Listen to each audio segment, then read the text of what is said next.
আসসালামু আলাইকুম রহমতুল্লাহ বরকাত। আমার শ্রদ্ধেয় সিনিয়র ব্যারিস্টার আব্দুর রাজ্জাক সাহেব এই দুনিয়া যাত্রা শেষ করে আল্লাহর কাছে চলে গিয়েছেন। সবাই ওনার পেশাগত জীবন এবং তার বিষয়ে অনেক কথা বলছেন, কিন্তু আমি দুটো বিষয় সবার কাছে বলতে চাই, যেটা আমি ছাড়া এই মুহূর্তে হয়তো কেউ বলতে পারবে না। প্রথমত হচ্ছে গিয়ে, আমি যখন কর্মজীবন শেষ করে পড়াশোনা শেষ করে ওনার চেম্বারে জুনিয়র হিসেবে জয়েন করি, এবং তার অল্প কিছুদিনের মধ্যেই আমার পিতা গ্রেফতার হয়ে কারাগারে বরণ করেন। যখন আমার পিতা আমাদের পাশে ছিলেন না, যখন অনেক আমার পিতার আশেপাশে যারা ওনার আস্থাভাজন ছিলেন, অনেকেই সেভাবে আমাদের পাশে দাঁড়াতে পারেনি, ব্যারিস্টার আব্দুর রাজ্জাক সাহেব সে আমার পিতার শূন্যস্থানটি পূরণ করেন। আমাদের যখন প্রয়োজনে আমরা তাকে পেয়েছি, এবং সবসময় তিনি আন্তরিকতার সাথে আমাদের খোঁজখবর রাখতেন, আমাদের পরিবারের প্রতি, আমার প্রতি, আমার সন্তানদের প্রতি। এবং যখন আমি গুমের শিকার হই, তখন উনি এত নিয়মিত আমার পরিবার, আমার মা, আমার স্ত্রীদের এবং সন্তানদের খোঁজ খবর নিতেন, যোগাযোগ করতেন, যে আমার অনেক নিকট আত্মীয়, আমার রক্তের আত্মীয়দের পক্ষে এত নিয়মিত, এত রেগুলার আমাদের সাথে যোগাযোগ করে রাখা, মেনটেন করে তাদের পক্ষে সম্ভব হয়নি। যতটুকু সম্ভব হয়েছিল আমার শ্রদ্ধেয় সিনিয়র ব্যারিস্টার আব্দুর রাজ্জাক সাহেবের পক্ষে। 8টি বছর এমন কোনো মাস বাদ যায়নি, এমন কোনো উপলক্ষ বাদ যায়নি যখন উনি, সে সুদূর ইংল্যান্ডে একাকিত্বের নির্বাসন জীবনের থেকেও প্রতিনিয়ত আমার পরিবার এবং আমার মা, আমার স্ত্রীর সাথে যোগাযোগ মেনটেন করেছেন, সবসময় তাদের খোঁজখবর নিয়েছেন। আমি যখন ফিরে আসি, তখন আমার মা অশ্রুসিক্ত হয়ে যে কটা জিনিস আমার কাছে বলেছেন, তার মধ্যে একটা হচ্ছে ব্যারিস্টার আব্দুর রাজ্জাক সাহেবের কথা, যে এত আন্তরিকতার সাথে, এবং এমন মনে হয় যেন নিশ্চয়ই উনি ডায়েরি মেনটেন করতেন, যে কোনো মাস মিস যায়নি 8 বছরের, যিনি ফোন করে আমাদের খোঁজখবর নেয়নি, আমার মার খোঁজখবর নেয়নি, আমার স্ত্রীর সন্তানের খোঁজখবর নেয়নি। তার কিছুক্ষণ পরে আমার সৌভাগ্য হয় অনলাইনে আমার ব্যারিস্টার আব্দুর রাজ্জাক সাহেবের সাথে আর কথা বলার। আমি দেখতে পেলাম উনি ইংল্যান্ডের একটি হাসপাতালে শুয়ে আছেন, ভিডিও কলে। ওদের চোখ দিয়ে অশ্রু দরদর করে পড়ছে। উনিও আমাকে জানালেন, আমি জানতাম না, যে বললেন, বাবা আমি ক্যান্সারে আক্রান্ত, বাঁচবে কিনা জানি না, একটি কথা তোমাকে বলার জন্য আমি আল্লাহর কাছে বারবার হাত চেয়েছিলাম, যে আমি কি কথাকে বলে যেতে পারবো না। আমি নিজেও কাঁদছিলাম শিশুর মতো, কারণ ব্যারিস্টার আব্দুর রাজ্জাক সাহেব শুধু আমার সিনিয়র নয়, উনি আমার পিতার মতো। সন্তানকে যেভাবে মানুষ শেখায়, যেভাবে বড় করে তোলে, আমার এই ক্যারিয়ার জীবনটাকে, আমার যে প্রফেশনাল লাইফ, ওটাকে উনি এভাবেই সন্তানের মতো আমাকে বড় করেছেন। এবং আমাদের প্রচণ্ড অসহায় সময়, যখন আমরা অনেকেই কাছে পাইনি, ব্যারিস্টার আব্দুর রাজ্জাক বট গাছের মতো আমাদের পাশে ছিল।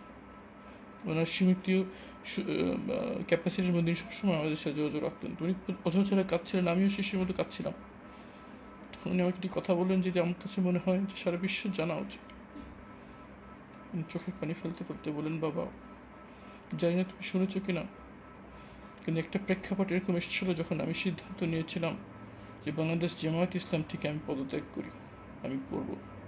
এবং যখন আমি পদত্যাগ করি, তার 2 দিনের মাথায় আমার কাছে একটি ফোন আসে ইংল্যান্ডের দূতাবাস থেকে। ইংল্যান্ডে বাংলাদেশের যে দূতাবাস, সেখান থেকে আমার কাছে ফোন আসে, এবং বলা হয় যে বাংলাদেশের থেকে একটি উচ্চপদস্থ এক কর্মকর্তা আপনার কাছে দেখা করতে আসতে চাচ্ছেন, এবং তাকে স্বয়ং তৎকালীন প্রধানমন্ত্রী শেখ হাসিনা পাঠিয়েছেন আপনার সাথে কথা বলার জন্য। তো উনি ব্যারিস্টার আব্দুর সাহেব বলেন যে আমার সাথে রাজ্জাক সাহেবের সাথে দেখা করতে আসেন।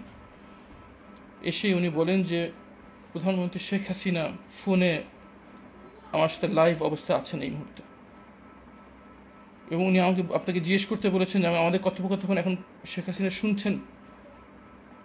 উনি আপনাকে জিজ্ঞেস করতে বলছেন, ব্যারিস্টার আব্দুর রাজ্জাক সাহেবকে সে উচ্চপদস্থ কর্মকর্তা বলছেন যে শেখ হাসিনা আপনাকে জিজ্ঞেস করতে বলেছেন, মাননীয় প্রধানমন্ত্রী শেখ হাসিনা কর্মকর্তা বলছেন যে আপনাকে জিজ্ঞেস করতে বলেছেন যে আপনি যা চান চাইতে পারেন। ব্যারিস্টার আব্দুর রাজ্জাক সাহেব চোখ দিয়ে তার পানি পড়ছে, আমাকে বলছিল, বাবা আমি যা চাইতাম আমি তাই পাইতাম। আমি যে কোনো রাষ্ট্রীয় পদ যদি আমি চেতাম আমি পাইতাম। আমি যে কোনো অঙ্কের টাকা যদি আমি চেতাম তাহলে আমি পেতাম। বাবা, আমি শুধু দুটো জিনিস পড়েছি। আমি তখন শেখ হাসিনার ফোনে লাইভে আমার কথা শুনছেন, আমি বলেছি আমি দুটো জিনিস চাই। উনি বলেছেন যে আমি ব্যারিস্টার মীর আহমেদ বিন কাসেম আরমান এবং ব্রিগেডিয়ার জেনারেল আজমি এই দুজনকে জীবিত ফেরত চাই।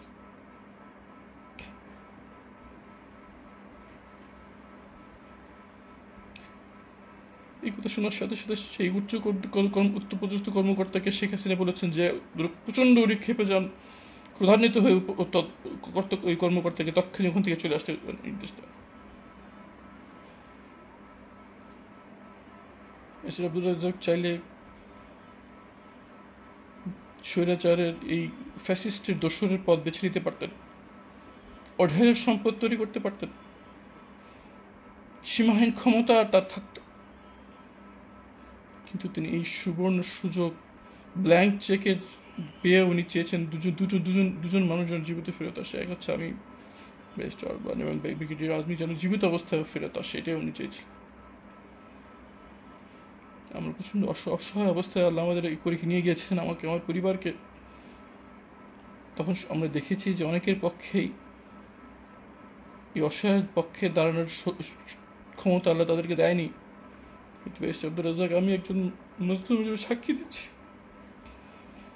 ইনি অনেক সাধ্যমর্থ আমাদের সামনে ছিলেন। তাই না, ইনি এই গোল্ডেন অপরচুনিটি ব্যবহার করেছেন দুটি অসহায় পরিবার, দুটি অসহায় মানুষের জন্য।